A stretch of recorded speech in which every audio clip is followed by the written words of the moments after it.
I'm your Planning and Economic Development Director here in Sutton.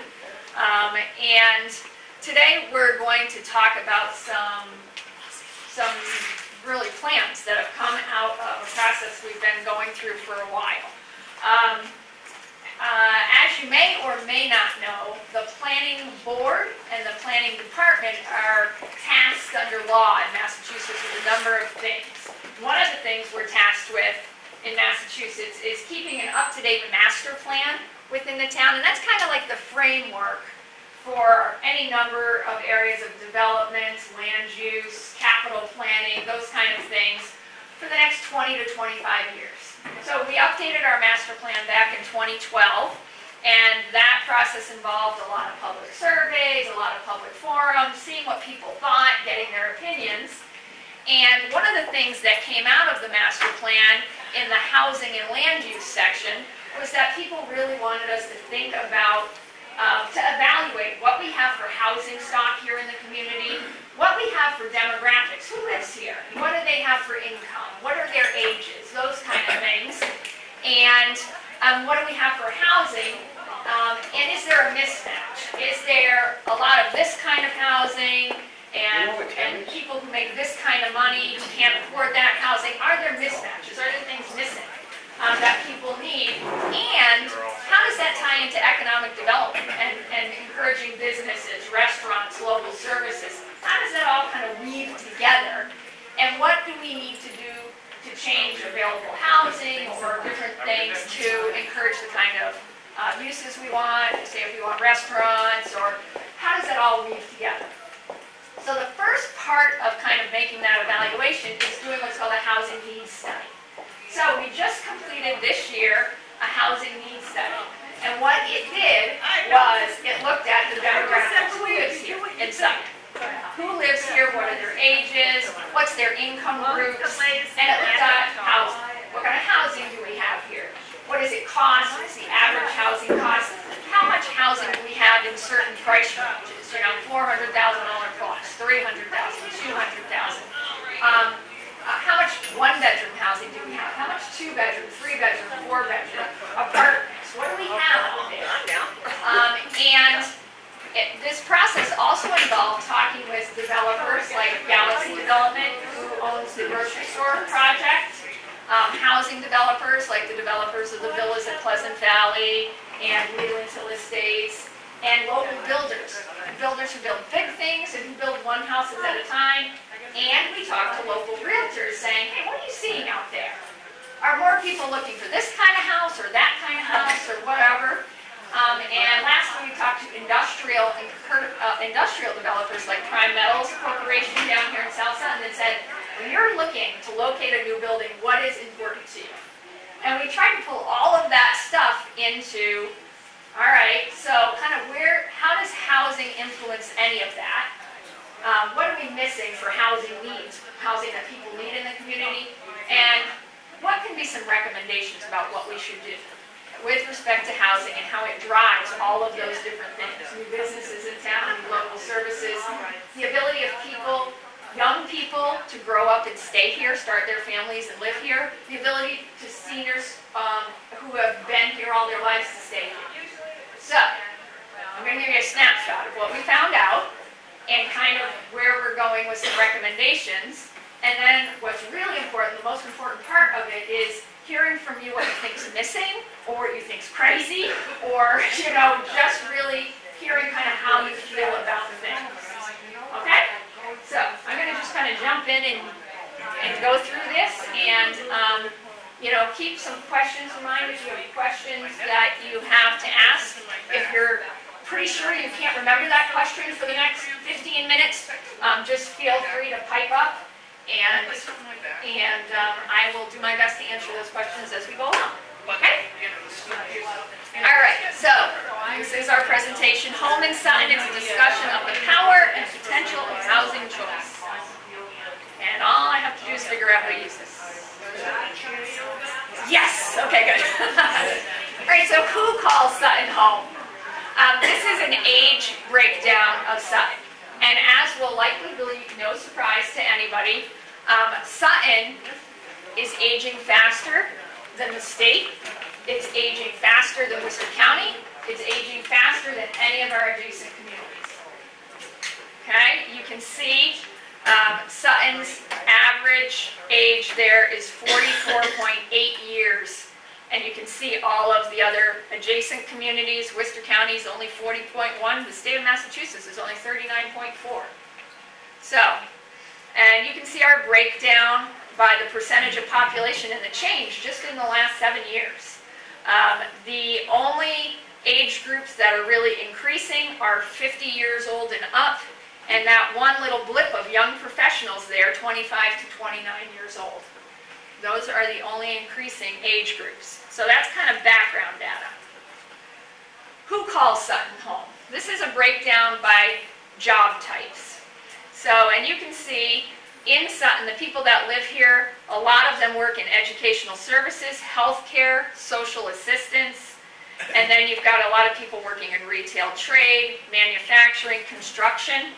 These are jobs that can have some high-paying jobs, but actually tend to be blue-collar. Really blue-collar level, not pulling in the $100,000 plus money, okay? But essential, really essential jobs to the economy and to our area. What does home look like in Sutton? Again, I'm sure this will be no surprise to you. We're down there in yellow. And this is housing types. So we're talking about single family, 2 family, 3 to 4 family, 5 to 9 units, 10 units plus. Black is single family on this list. So as will be no surprise to you, Sutton is about 84% single family only. Okay? And another 7% are 1 unit attached, so condominiums. So if you look at those two together, 91% of the town are single home ownership units. 91% of the town. So not a lot of variation in housing types in Sutton. This is rental versus ownership. Again, we're up there at the top, which just means we have a lot less rental than everybody else. Again, about 91% ownership, 9% rental opportunities. What's with this little chart in the lower corner? Housing cost burden overview. What we found when we ran the demographics and income figures in Sutton is kind of a very concerning statistic. Of those who own their homes and even those who rent their homes, we have, if you add that up, about 22% of homeowners are cost burdened, and about 29% of renters are cost burdened. What does that mean? That means they're spending a minimum of 30% of all of their income on housing. And you can see 9 and 17% respectively of owners and renters are extremely cost burdened. They're spending more than half of what they bring in every month on housing costs. So this is something that's really concerning. And we all know, sometimes that's because you just made a dumb decision and you can't take it back. But what we're finding in the studies is these cost burdens are often driven by unexpected life events, like the death of a spouse, a loss of a job that you were certain you'd have till the day you died, or catastrophic health events. So the majority of these are not dumb financial decisions. They're things that happen. And our community, these are our community's numbers. So we're seeing in our community, this is a real issue here that we'd like to think we can help address. So when you see that 91% ownership homes, 91% single family, why is it like that in Sutton? The zoning in your town, how lot sizes, those kind of things are what drive kind of what your town looks like on the ground. This is the zoning for the town of Sutton. 91.7% of this town is zoned rural residential. It's part of the charm of this town, but it also has an impact in terms of housing costs. 91% of the town, to have a legal lot newly created, you have to have almost 2 acres. If you've looked at any of the sales figures in the local newspaper, you can see just the base price of a vacant piece of land in this town is $80,000 plus, just for a vacant piece of land. So this zoning that we enacted, it does some good things for us in terms of how we look, but it does some bad things in terms of setting a housing cost and also setting who can afford to live here and who can afford to stay here. So this is kind of seeing kind of the background of how we got where we are. All right, let's talk about affordability. And I'm going to talk a little bit about market affordability, but I'm going to also focus on what's called HUD affordability, Housing and Urban Development. It's the federal agency, and what a federal affordable house looks like, unit, either a rental or single family. What is affordable housing? And we touched on this a little bit. Housing is affordable if you spend no more than 30% of what you take in every month on your housing. And that's literally 100 years of studies plus of, to come to that 30%. If you're spending more than 30%, you're missing something. You're not eating what you should be eating. You're trading medication for the month for rent. You're losing something critical in your life if you're spending more than 30%. So, you may have heard of a section of law called Chapter 40B. 40B is the comprehensive permit law. It's a Massachusetts law that was created in 1969. In 1968, at the federal level, the Civil Rights Act of 1968 was enacted. And part of that Civil Rights Act said, look, we all bear a responsibility to not just house ourselves, but to make sure there's a range of housing, a range of opportunities for everybody in this country. Because while we need the engineers, we also need the waiters. While we need the factory workers, we need the nurses. Well, we need everybody, all those different things, and they need different kinds of housing. So Massachusetts in 1969 adopted the comprehensive permit law. And the comprehensive permit law says that every town and city, every municipality in this state needs to work towards having 10% of their housing stock as affordable. So basically your housing cost will not exceed 30% of what you earn. So they back into, what's the average income in the town or the district or the area, and they back into what that means in terms of a housing price or a rental price. So we have to be working towards that 10%. To be counted toward a municipality's affordable housing inventory, you have to develop the unit under a 40B project like Leland Hill Estates. The houses that are up on Leland Hill Estates, 25% of those are 40B affordable units. Or you can voluntarily offer them. Forest Edge, the condominiums off Blackstone Street, that developer got a density bonus. He voluntarily said, you know what, I'm going to have 5 of these condos that'll be HUD affordable. And we gave him one more market rate unit for every affordable unit he gave the town and allowed us to count on our inventory. Doesn't happen a lot. First time in my 20 plus years here that a developer voluntarily did that, because he was building condos. So he's already paying for 2 of the walls. You just had to pay for the other 2 walls, basically. So it worked for him financially. So you can see where Sutton is on our 10% compared to our adjacent communities. 1.5%. That's it. That's the percentage of housing in this town that is considered HUD affordable. So we're way behind. Why does it matter? Why it matters is as housing becomes more of a shortage, as housing becomes outpriced everywhere for everybody, or a lot of people, developers are looking more and more to develop very dense 40B projects. And 40B allows you to usurp a town zoning. So, in effect, because our 1.5 is so low, a 40B developer could come in tomorrow and say, I want to do 200 units at the old drive-in parcel on Route 146. I don't care if it's attractive. He could propose a big old flat box, and we'd have to live with it because we're so low, and we're not showing progress. We're not showing that we care to address that issue. The good news is, having affordable housing creation as a priority in our master plan, and having just completed our housing study, we have taken the first two critical steps in showing the state that we do care about the issue, that we are looking into it. So now we just have to get over the big hurdle, which is, so how do we actually get affordable units on the ground, but that also don't take away from the community?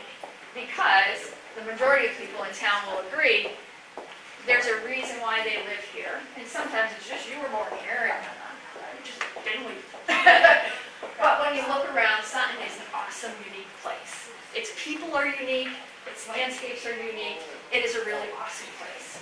So how do we create affordable housing that also doesn't take away from the community as much as is humanly possible to meet this requirement, so we're not hit with something that's just horrible, but also to serve the needs of our residents who live here, who are cost burdened, who are severely cost burdened, and even those people who aren't, but are just dealing with the reality of life, that as you retire and age, almost across the board universally, your taxes keep going up, the cost of your health care keeps going up, and yet your income just hangs there at that same number from the day you retire. And it really presents a challenge to a lot of people. So, this is, I just wanted to show you what does affordability mean here in Sutton. Affordability is calculated by taking the area median income. The area median income in Sutton is $97,700. That is our median income. Right, right?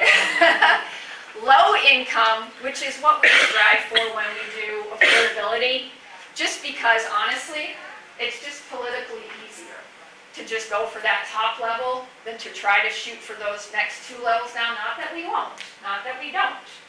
But that top level is defined by, if you're a one-person household, your household can't make more than $52,850. A two-person household can't make more than $60,400, and so on. So what am I saying here, or what are the stats saying here? This isn't the dregs of society. If you're making that much money, somebody's working, or somebody's worked very hard in their life to still be pulling in those numbers as they go through life. Maybe you have a restaurant manager and the other spouse works part-time. Maybe you have a starting engineer and the wife actually gets to stay home and take care of kids, or she's the engineer and he gets to stay home and take care of the kids. Maybe you are two seniors who've done, frankly, for those numbers, really well in your work career, and you're both pulling a decent amount of Social Security and pension to hit those numbers. But the kind of message looking at that table is, you know, when we're trying to make housing for that low income group, that is still productive individuals who've lived here all their lives, or who've come to join us in this great community, or who are working and contributing to society. Asset caps, just for your information. If you want to qualify for one of these units, those are your income caps. So what's coming in each year? The asset caps, what you can have in the bank, are capped at $75,000 if it's an under 55 household, $275,000 if you're an over 55 household. That's trying to account for, if you want to move to an affordable unit, you need money. You want to sell your house. So they want to make sure there's at least a chunk of money you can keep from the sale of your house. And there's a lot more to this. If you're interested in how you qualify for these things, I'm happy to sit down with anybody and go through it. So what does that mean here in Sutton? What it means is, if you back into all of that, if we produce an affordable single-family home, that's a 3-bedroom, I've used a 2-bedroom here. The most a developer could sell it for is $204,200, which is still a lot of money. It's still a good-sized mortgage, but it's way more affordable than any new home you'll ever find in this town. Rent, this one blows me away a little bit. Affordable rent for a 1-bedroom, $1,400 a month. Not real affordable in my world, but that is how that trickles out. Now, again, this is, if you can afford a $1,400 a month apartment, you're working. Somebody's working. You're not sitting there on the dole collecting anything, okay? You're working. So, now, while we're talking about creating affordable units for that low-income group, that doesn't mean we don't ever intend to address the very low-income group or the extremely low-income group. But as you know, and if any of you have lived here long, everything is baby steps. So we really kind of need to address this level and continue to talk about that there are so many people, young professionals and seniors, who qualify quite easily for the very low-income and extremely low-income groups too, and their needs should not be ignored either. So we need to be keeping that in mind and be trying to move towards housing for that, those levels as well. So, who actually lives in affordable homes? Again, often people will go, oh, no affordable housing, don't want those people here. These are the people that actually live in HUD affordable units in this town.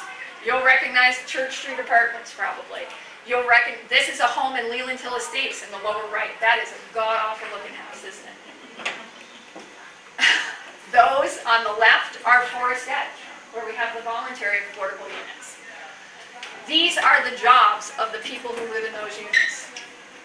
And all of these units have, other than Church Street, have current workers, and most of the Church Street are people that have put their time in already.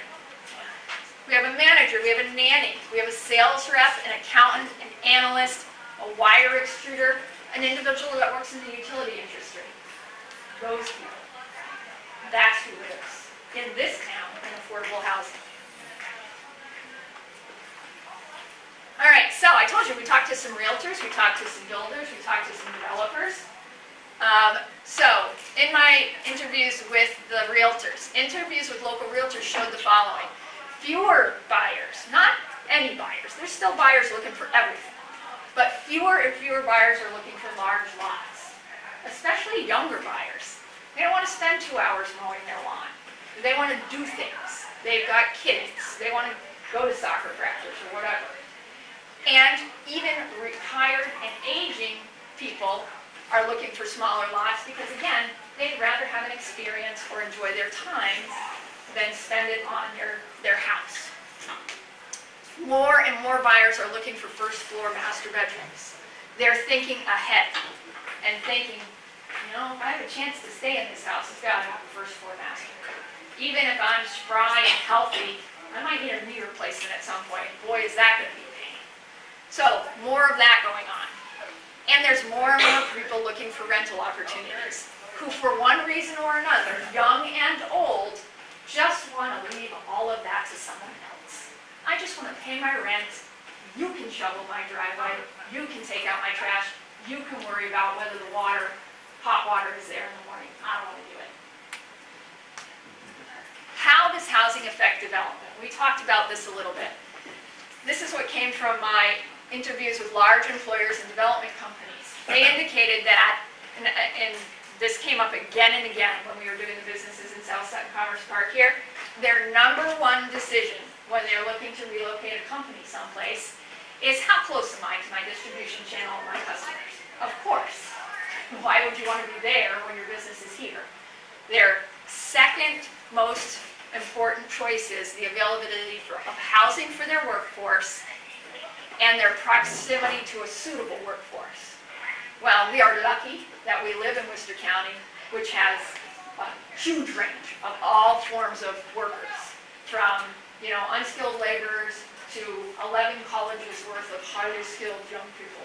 So we got that in spades. But the workforce, it's so hard to live in a town like Sutton. And some people will say that's fine, they can live in Northbridge or Millbury. That's a reality. But you just need to understand that what happens when when Millbury's not encouraging that kind of housing, or when that housing fills up, because we're going to need to live someplace. And that's one of the things we're missing here is blue-collar workforce housing. And P.S., that's the housing like I'm talking about at Leland Hill Estates. That's workforce housing. That's who lives there. And concentration, this is in terms of the restaurant developers, the grocery store developers. They're looking for a concentration of housing and or large employers. These are positive influences on their siting decisions, especially for restaurants and retail.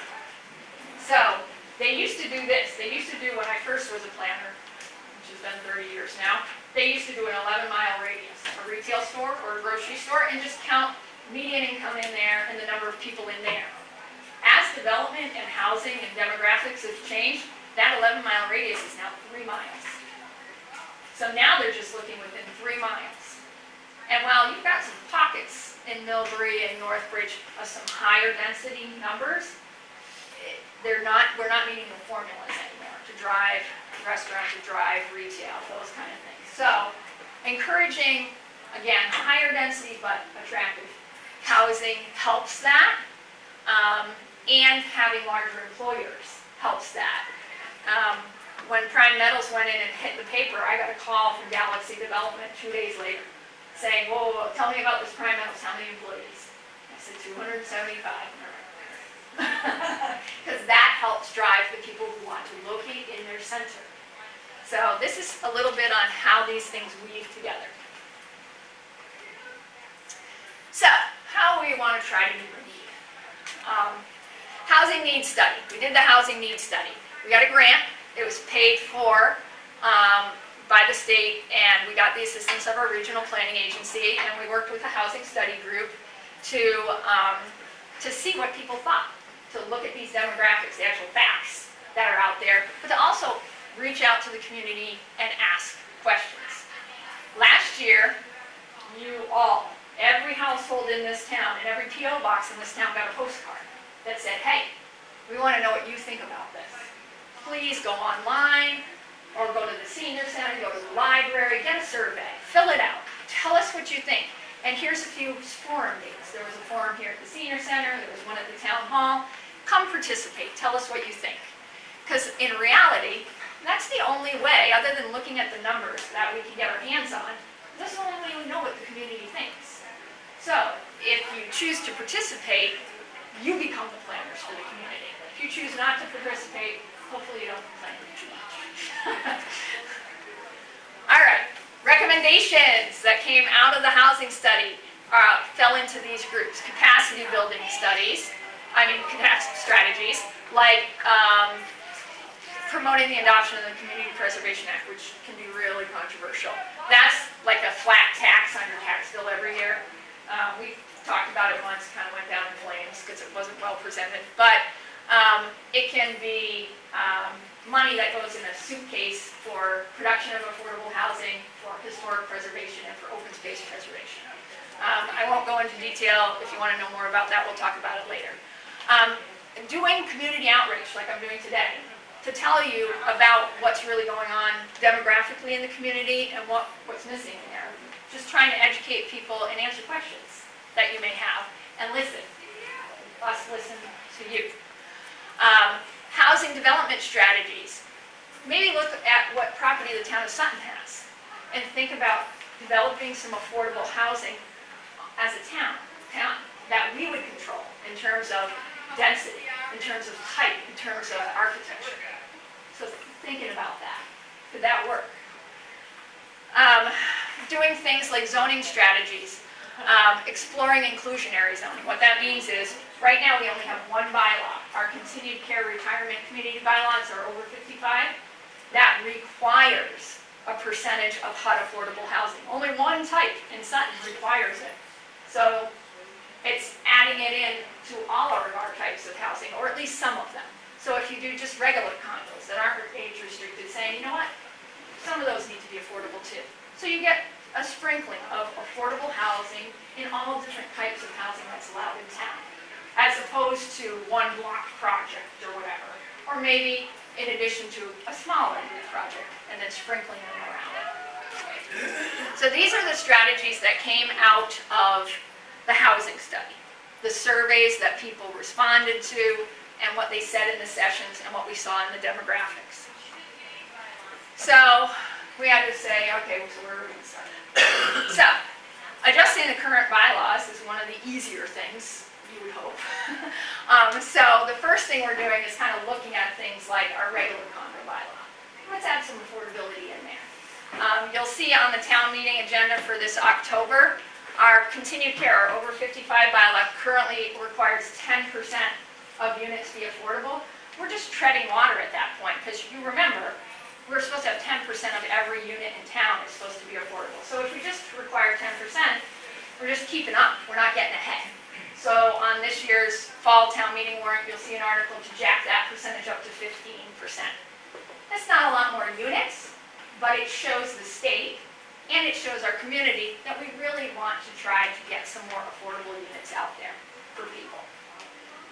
Consider cottage housing, and we're going to talk about that on the next slide or two. What the heck is that? Cottage housing is meant to hit a specific demographic. These are first floor master, one bedroom, single family homes that are aimed directly at the downsizing, retired individual, or the young professional. One bedroom, we can talk about, and a loft, but, and we'll talk more about details. What does it need to be two? What does that do to school numbers? Because school numbers always make people crazy. So we'll talk about that a little bit more. And then I have broken the other goals into 1 to 2 years, 3 to 5 years, 5+ years, and ongoing. We're going to keep doing more of this, unless you just say, no more. Public education and awareness. So these can shift around, and they may shift around. We might hear in sessions like this that, oh my gosh, I can't believe you're waiting 5+ years to have an affordable housing coordinator to help you out, Jen. You should really move that up to year 1. And hey, if you want that, that's great. We'll do that.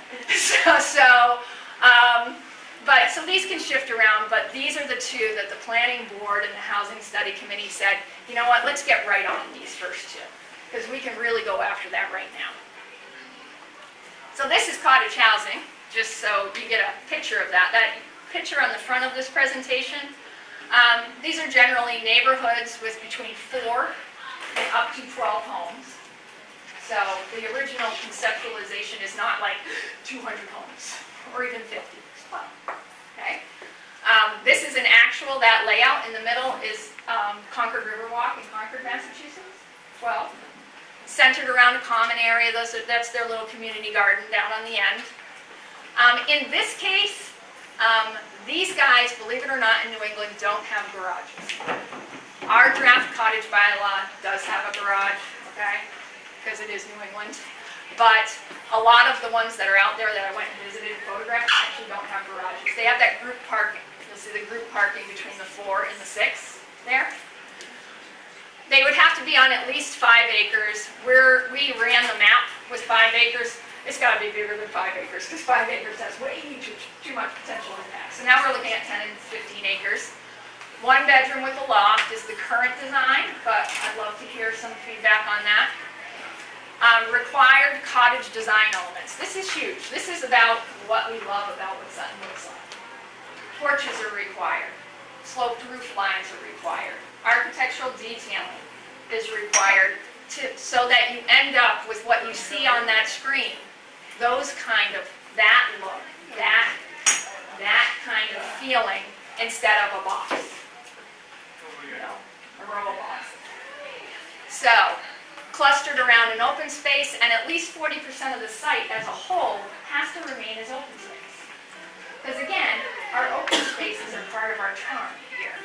So you don't want to try to meet one need and ruin all the rest. Okay? So this is the initial concept for cottage housing. We were bringing this to fall town meeting, and is unfortunately so often the case, only the people who aren't sure they like it show up at the public hearing. So, and there were only 4 or 5 of those, but they all showed up. And they threw enough kind of questions that this will not go to fall town meeting. But the board is committed to study this bylaw some more, to look at the acreage, see if that's right. Talk to the builders, because there's no point in doing a bylaw. Nobody will build it. Talk to the builders some more, which we've been doing all along, though it's not my job, PS, to make something profitable for every builder either. But they won't build it unless it is. And have some more discussion, kind of get this out here like we're doing today. Seek your input and say, hey, you know, I love this about that, but that's just crazy. You know, have that discussion a little bit more, and then bring this to either spring town meeting or next fall's town meeting at the latest. Okay? So that's kind of one of the the initiatives that's coming right out of this study. So, and this is just just to kind of wrap up and then start taking any questions you might have. This is an overarching thing in the planning department that I've been in for over 20 years. And in our planning board, we're committed to encouraging sustainable growth and development. So stuff that doesn't ruin what we have. Environmentally, feeling, those kind of things. But we are also, we are committed to including the production of and preservation of what little affordable housing we have, which is tough in a town where the average home value is $380,000. It's tough. We are really cognizant of the importance of promoting that growth within the context of what makes Sutton special, and has for a very long time. So the board and myself felt it really important that anybody understand that as we move forward and we plan and we ask you things, that this underlies everything we do, especially as it relates to housing. So that picture is actually a picture of that Concord River Walk in Concord, Massachusetts. And the board will actually be taking some field trips to some cottage development. So I will be maintaining a list of those, maybe even putting it up on the website. So if anybody wants to go and visit them, we can see what those look like, see what you like, see what you don't like. But this is all very important. So I wanted to get this information out here to you, tell you what we've been doing, and see what you think. So that's where we are. So do we have any questions on any of this? Which I addressed with you about 2 years ago. Okay. Advertising in Galaxy.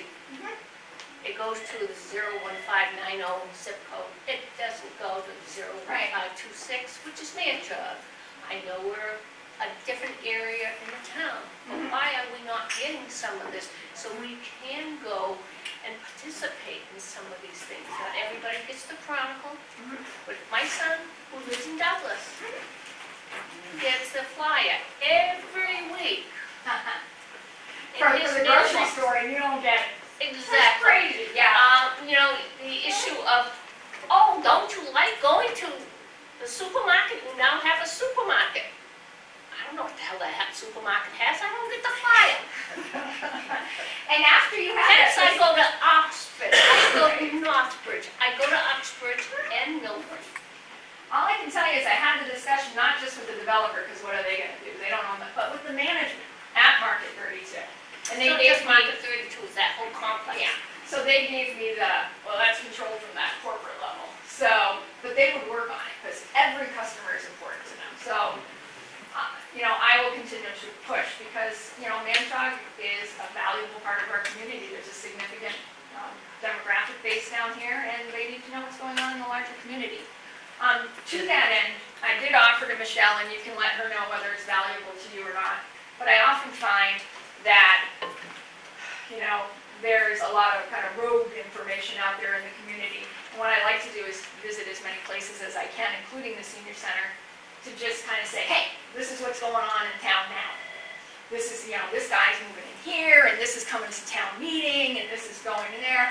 So, you know, I am happy to come down once a month on a set day or a set time and tell you what I know, what's the latest that's going on. Some months it might be, nothing, you know, or I might be going, I can really use some help in this, who's bored, you know, and you can come help me. But I would like to keep that communication more open than it is sometimes, because, you know, I feel like we are such a big town. We're almost 33 square miles. 6 miles, you know, that we don't always know what's going on. We just don't. And the newspaper isn't what it used to be. It's just not. You can't get everything there anymore. So. I think one of the problems in our town is that if we have large pieces of land, there's no sewerage. Yeah, I mean, definitely sewerage is a problem, which is why when we were talking about cottage housing, we were looking at 4 homes to 12 homes.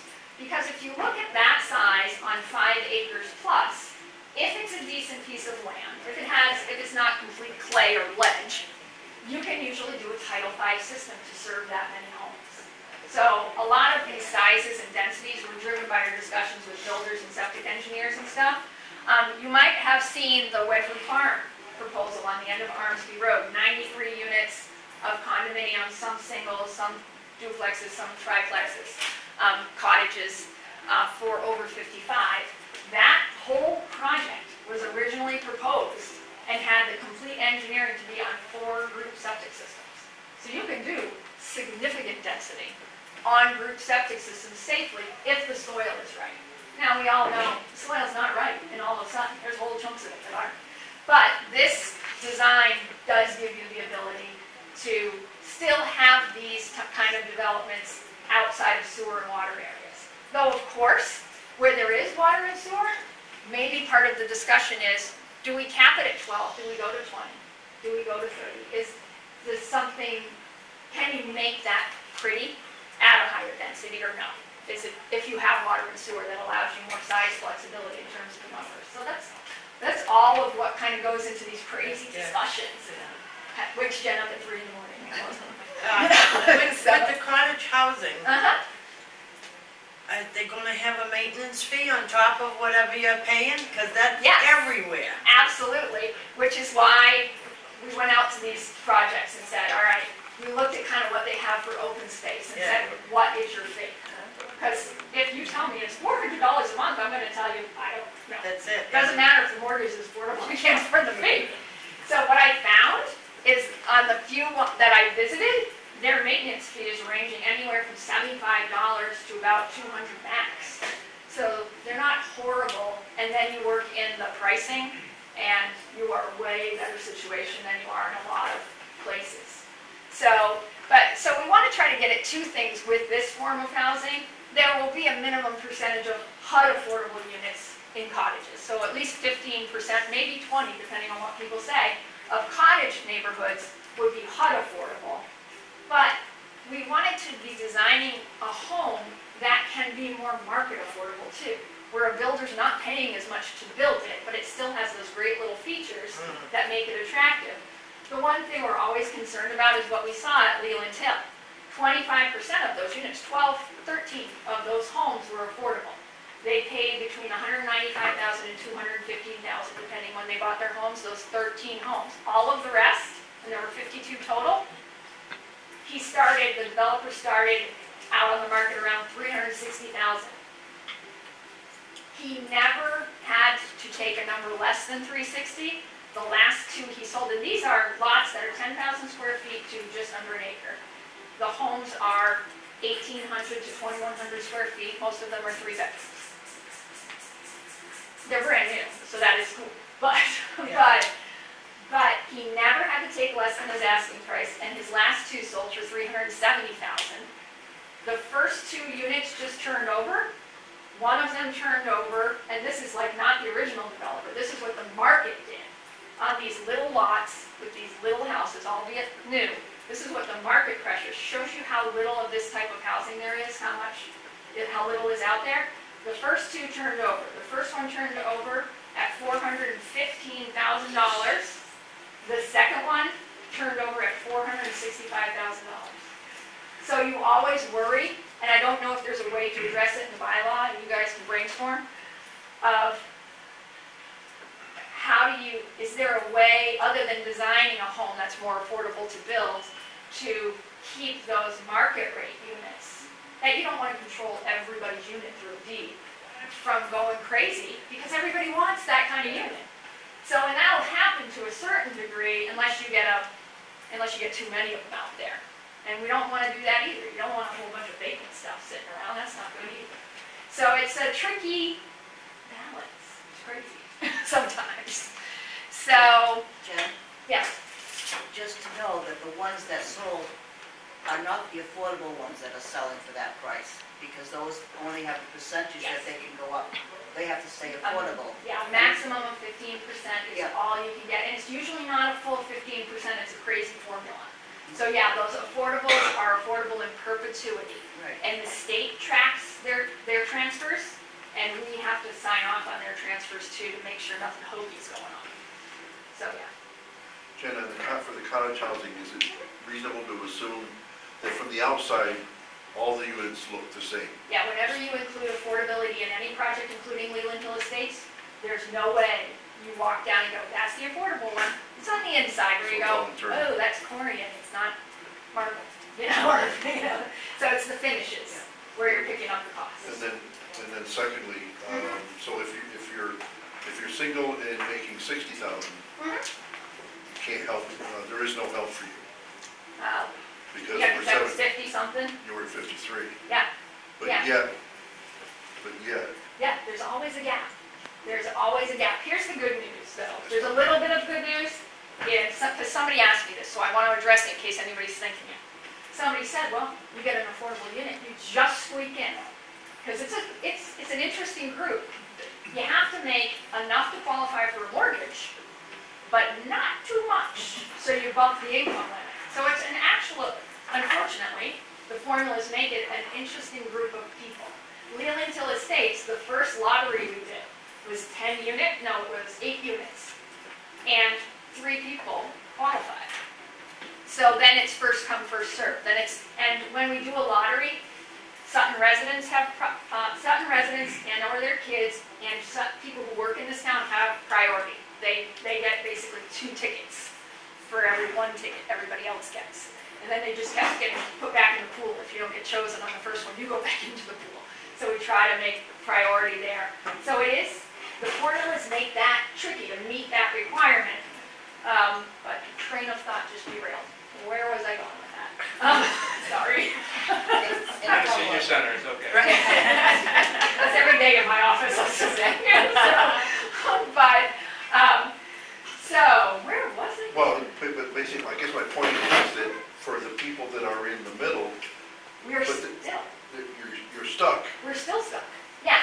Oh, I know where I was going with that. So somebody said to me, so you get this affordable housing, and you can never take a raise again. You can't take a promotion. You can't get married. You can't. No. I just want to clear that up. That problem you're talking about still exists, and maybe we can brainstorm on that middle people and how they afford to stay here. But in terms of the affordable ones, you qualify the day you move in. When you fill out the application, your income's 60,000 or less. You qualify. If you marry, that's fine. You can't put your spouse's name on the deed until you move up, okay? That's because you don't qualify if you pull in the other income, unless you do qualify. Maybe you're a young man and you marry a woman and you want her to stay home or she wants to stay home, or you're a young woman, you marry a man and he wants to be Mr. Mom, and then you're fine. How would the government know that you got married and? They do a periodic check, Okay. just to make sure it's in the same name though. They don't check on your income or anything, they just need to make sure it's in the same name. So you can't switch it to spousal names. So you are capped on that. But this housing is intentionally intended for you to be able to grow in financial stability if you're a young person moving into them. Because you move in, you're making X dollars, and again, as long as you don't try to transfer it, you can take every raise, you can take every promotion, you can switch to a better job, you can do whatever, and you just get to bank more. Bank more, and the whole point is to be able to grow your financial stability and your financial health, so that if you want to stay there forever, well, you're flush with cash at some point. And if you don't, maybe you have enough to buy that next level of home in the same community. Maybe you have that. So that's what it's meant to do. But you are dead right with, there's always that gap. In a community in particular like Sutton, where 92% of the town is zoned for the 4-bedroom colonial on an 80 to 100,000 square price vacant lot, that guy making 61,000 to whatever is priced out. They're priced out. So what do we do about that middle range? So that's a question too big for me right now. But I am happy to take any strategy you see that's working out there. So, but yeah, there's always that gap that you make too much to qualify, but not enough for the bigger mortgage. It's sad. But we're trying to get at it one piece at a time. Let's let those kids we've raised here be able to stay here. Let's be able to stay in our community when we don't want our 4-bedroom house we can't maintain anymore and can't pay the taxes on. And then there's always going at it from the awesome angle of, we need to work on those tax abatements for people people over a certain age. So, and see how that works on our finances. So, any more questions? I knew you'd have a list. Okay, many seniors don't want, when they sell their house, whether it's physical or income or whatever, they don't want to go into a condo. They want to go into something where they can come and go. They don't want to have the extra income to pay the maintenance and all that other stuff. And they want their, I see these senior buildings where they have 2 bedrooms, one on the first floor and one on the second. Can't get up the second stairs. You know, we just can't go up there, you know. And this is, my concern is, do we have anything in the works anywhere for seniors living in a 1 to 2 bedroom? Because sometimes when the spouse needs a bedroom by themselves or whatever. Do we have anything in the works that's affordable or rental? All right, so, You went on the same floor. On the same floor, One yeah, level. the bedroom's on the same floor, One level. right. so rental, Right. rental is always going to be multi-unit.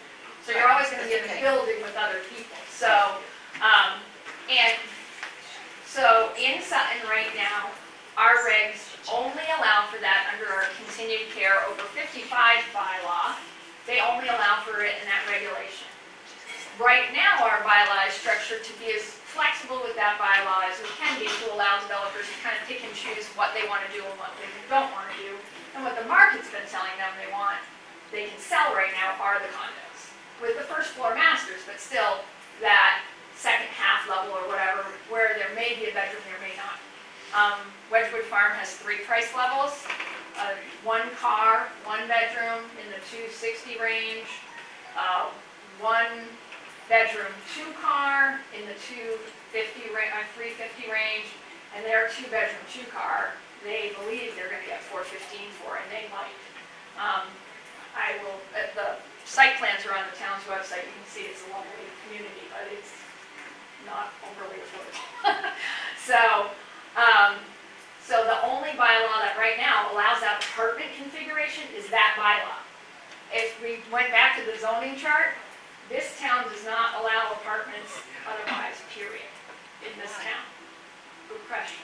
Why? Good question. So, And I think it's about density, I think it's about appearance, I think it's about people being scared.